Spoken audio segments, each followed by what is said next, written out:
사도신경으로 신앙 고백하시겠습니다.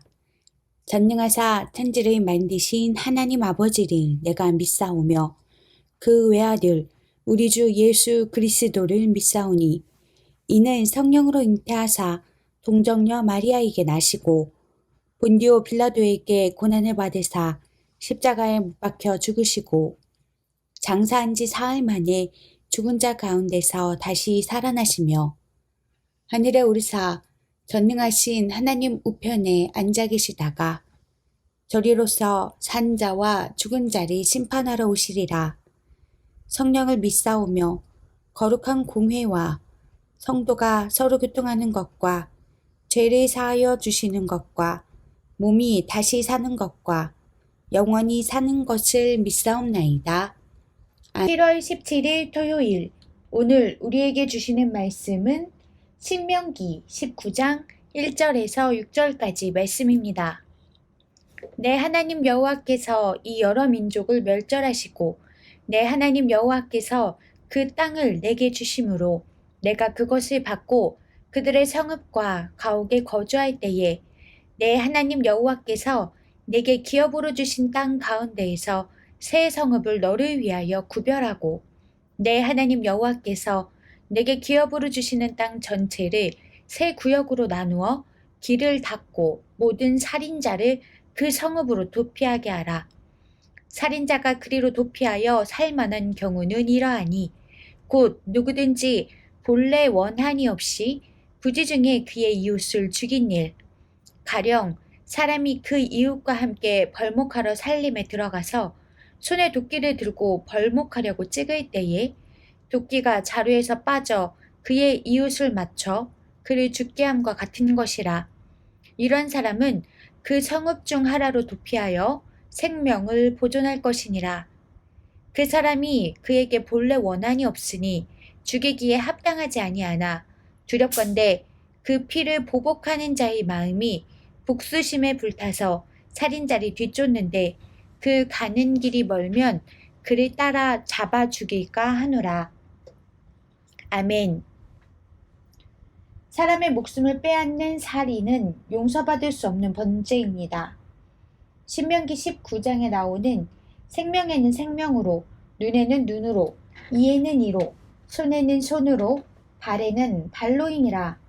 라는 동형동의 보복법에 따르면 남을 죽인 사람은 죽음으로 갚아야 합니다.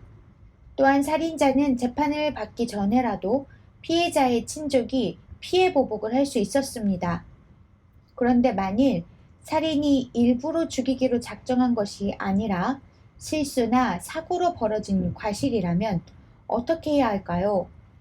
바로 이것이 하나님의 가르침인 율법이 취한 배려였습니다. 이 배려는 실수로 사람을 죽인 자가 일정한 곳에 일정한 기간 피신해 있을 수 있는 도피성 제도가 되었습니다. 도피성 안에 들어간 자는 성에 머무는 동안 피해자 친족의 복수에서 벗어나 안전하게 보호받을 수 있었습니다. 도피성으로 가는 길을 닫고 거리를 재서 이스라엘 어느 곳에서든 하루 만에 이르도록 하는 것도 피해 보복을 되도록 막으려는 조치였습니다. 그리고 재판에서 고의적 살해가 아닌 것으로 판단되면 도피성에 머물면서 계속 보호를 받을 수 있었습니다. 물론 고의와 악의로 저지른 살인이라면 당연히 죽음으로 죗값을 치러야 했습니다. 법이 범죄자의 사정이나 형편, 그리고 범죄가 일어난 상황을 살피지 않고 적용된다면 그 법은 사람을 보호하는 것이 아니라 지배하게 됩니다. 법에는 눈물이 있다라는 말이 있습니다. 전국 경찰서에서는 현대판 장발장과 같은 일을 막기 위해 경찰서장을 위원장으로 해서 관내의 교수, 교감, 변호사 등으로 구성한 경미범죄심사위원회라는 기구를 운영하고 있습니다. 범죄에 대해 무조건 재판을 통해 처벌하도록 하는 것이 아니라 위원회에서 범행 동기와 생활 환경 등을 고려해 처벌의 정도를 정하는 제도라고 합니다. 하나님 앞에 우리 모두는 똑같은 죄인입니다. 하나님의 무한한 사랑이 죽을 수밖에 없는 죄를 지은 우리를 살렸습니다. 그리고 하나님은 우리를 통해 그 사랑이 세상 모든 곳에 전해지기를 원하십니다. 그러므로 시시비비를 따져 책임을 묻는 것이 우리의 관심이 되어서는 안 됩니다. 그 전에 사람을 살리고 구하는 하나님의 사랑의 법이 상대와 나의 삶에서 어떻게 이루어져야 할지 살피고 이를 위해 노력하는 우리 모두가 되어야겠습니다. 묵상 질문. 타인의 잘못을 대할 때 나의 최우선 관심사는 무엇입니까? 오늘의 기도. 주님, 악의와 고의로 저지른 악행에는 단호하게 대처하게 하옵소서. 그러나 남을 비난하기 전에 그 형편과 처지를 먼저 헤아려 살피는 온유함을 허락해 주옵소서.